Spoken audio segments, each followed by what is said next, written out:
Welcome to today's Willpower Moment. I'm Dr. James Meschino. Our topic for today addresses the fact that good and bad habits spread from one person to another. When it comes to wellness, it's much easier to succeed if you can find a circle of friends or workmates who value regular exercise and healthier eating behaviors. Humans are hardwired to connect with others. Our brains naturally keep track of what other people are thinking, feeling, and doing. So the same way that you don't want your kids to run with the wrong crowd and get hooked on drugs and neglect their schoolwork and turn their back on personal growth and ambition, we become more susceptible to allowing bad health habits to creep into our lives when we only associate with people who don't value the principles of wellness.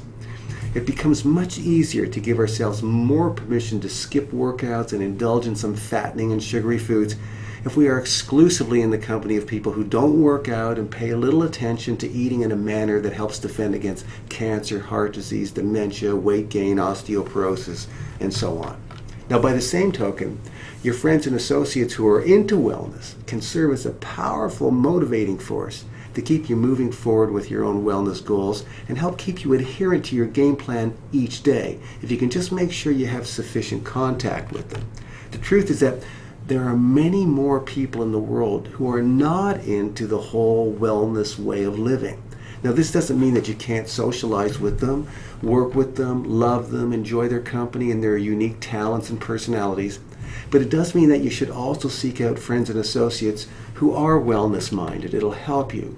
Keeping the whole wellness initiative going on your own without any social support or positive encouragement or affirmation is actually very difficult.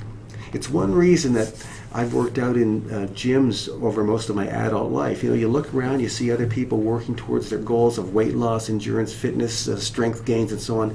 You can't help but want to compare yourself to their progress and push yourself a little to keep making progress with your own body and your own wellness and fitness goals. And dance classes and fitness classes work the same way. They help give you the social reinforcement that tells you that you're doing something that many other people find beneficial and rewarding, and that helps keep us going. So studies show that seeing someone else engage in a willpower challenge can help put you in the mood to join them. So this can involve weight loss, walking a certain number of steps per day, or training for a 10-kilometer race. These are contagious things that spread from one person to another. So when we see what other people want, their wants trigger our wants, and we start pursuing similar or the same goals. And this applies to giving up fattening foods and losing excess weight, exercising more, selecting healthier foods. This is called goal contagion because it means that goals and behaviors are contagious. Now, goal contagion can really help us. Here's how. Willpower challenges always involve conflict between two competing goals. So regarding wellness, you want pleasure now. You want to eat the high-fat food now. You want to lie on the couch now. But you also want to be healthier later. You want to be more fit. So you also want to exercise and have some discipline. So you want pleasure now, but you want to be healthier and fit later. These are competing goals. Seeing another person pursue one of these competing goals can tip the balance of power in your mind and get you to act. So goal contagion works in both directions. You can catch self-control as well as self-indulgence.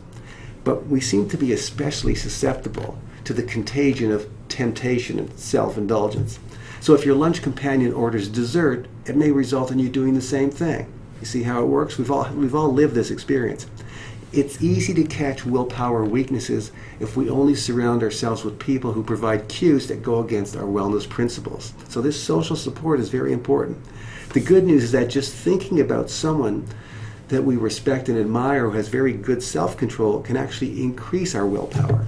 So it's great to have friends and people around us who provide positive cues, but it's also helpful to have a role model in your mind that you can conjure up in times of temptation to help keep your willpower intact.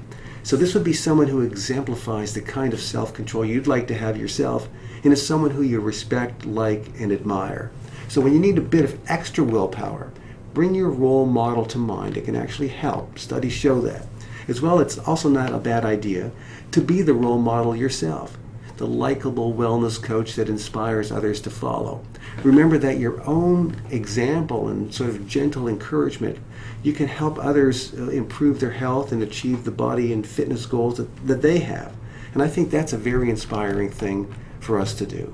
Okay, make sure you include some health-conscious people in your social circle.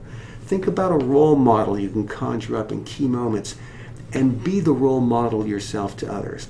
All of these social strategies are proven ways to propel you towards your own personal wellness success. So thanks for watching, and I'll see you next time.